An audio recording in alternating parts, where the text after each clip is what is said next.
Hey guys, Vincent here. Today we're gonna be zooming on the catch the ball. The catch the ball was at the core of the bits of the sequence I have released last week.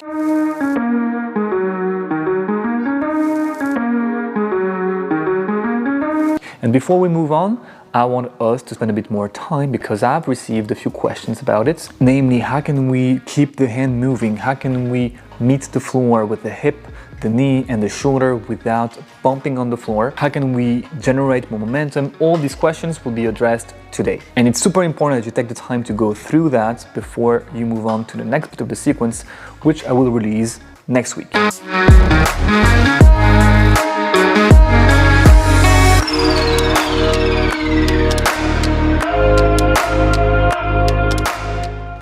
So let's take a closer look at the catch the ball. There's a few things you want to avoid. First, rushing this arm motion. It looks like this. We are in 1990 and we rush. And rushing it prevents you from understanding that this movement is comprised of two sub-movements. The first one is the setup. The setup is when we go from the 1990 into this higher position here, where this foot and the knee are on the same line. This is very important because once you start seeing that this is the first half of the movement, you can actually decide to go for something else if it's justified. The more you can break down your movements into more digestible pieces, the better, because the more resilient your movement vocabulary becomes. At first, you want to pause for a second or two at the end of this first half. From here, this hand has to catch something that would be located on the wall behind you. So if I'm facing this wall here, I want to catch something with my left hand there. And the reason for that being, as we were saying last week, we want to try to bring our center of mass closer to the floor. And quite simply, we just want to avoid landing too harshly on the floor. If you're very high here, it's going to be very hard for you not to fall miserably. In other words, the closer your hip can be from the floor before you even begin to slap your hand, the better. For this, we have two options, and there's an easy way and a hard way.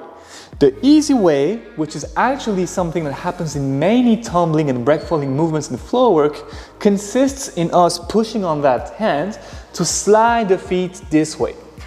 By doing so, my hips extend, and my belly button gets closer to the floor. From here, I can bring the hip down softly, the shoulder down, and roll.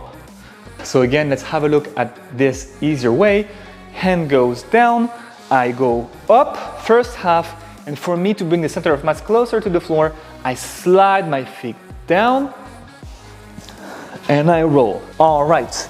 But this is not quite it. You want to be able to land on the floor while your feet are anchored on the floor. And if your feet cannot go this way, it means that your hand, your upper body, has to lean more that way. So from this position, instead of going there, I'm gonna go here. And that's why I want you to try to grab something that will be far from you with this hand. And by stretching your body this way, your belly button gets closer to the floor, your hip gets closer to the floor, and therefore the break falling won't be as hard because you will have less distance to cover. So by reaching out far with this hand, this knee is close to the floor, hip is close to the floor, and I can proceed with the shoulder roll. Again, what we're trying to avoid is being too high here and having this kind of hard fall, which is unjustified. Now the third and last element you want to work on with this movement is the arm swing. The arm swing isn't vertical as much as it is horizontal. You are slapping something. You are catching something this way rather than this way. Because what tends to happen is we are setting ourselves up here and this arm goes down. And if it's not that dramatic, this arm goes sideways, creates some friction on the floor, and actually hinders the movement.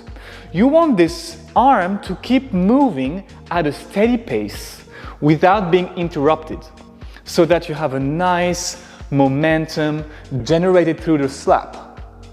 For this to happen, you want the curve of the slap to be horizontal more so than vertical. And the best way to do that is, as you set yourself up, in this position here. Make sure that this hand is not set for failure, but really sideways, horizontal, so that as you perform the second half of the movement, the hand can travel naturally without having to stop. So again, it goes back to our initial setup. If we are not properly set up, our arm will be just tempted to go vertical. We will create some frictions or bounces with the floor and the whole movement won't work. We want to be able to slap as hard as required without risking to find the floor with this hand. Now, only at that price can you start increasing the speed. And again, once I have slapped, I want to keep that hand here for the sake of our sequence so that our hand can passively meet the floor again, creating a nice transition from this to the visit. So here, nice setup, my hips are extended, I'm gonna try to bring my belly button closer to that floor, I slap, and if I want to follow up with what we have seen last week, I slap and find the floor here.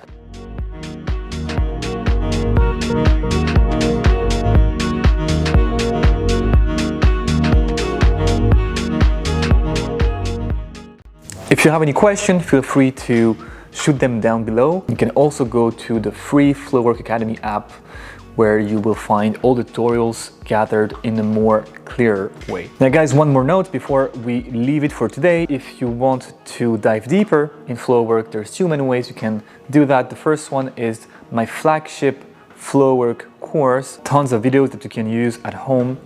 Isolated movements, sequences and phrases, but also exploration, research, and improvisation drills so that you are able to use all the vocabulary that you learn in flows, in improvisations, and develop your own style. As I say to my students, it's never about moving like me, it's about finding your own style. And the second way you can learn online is through the Bespoke online coaching.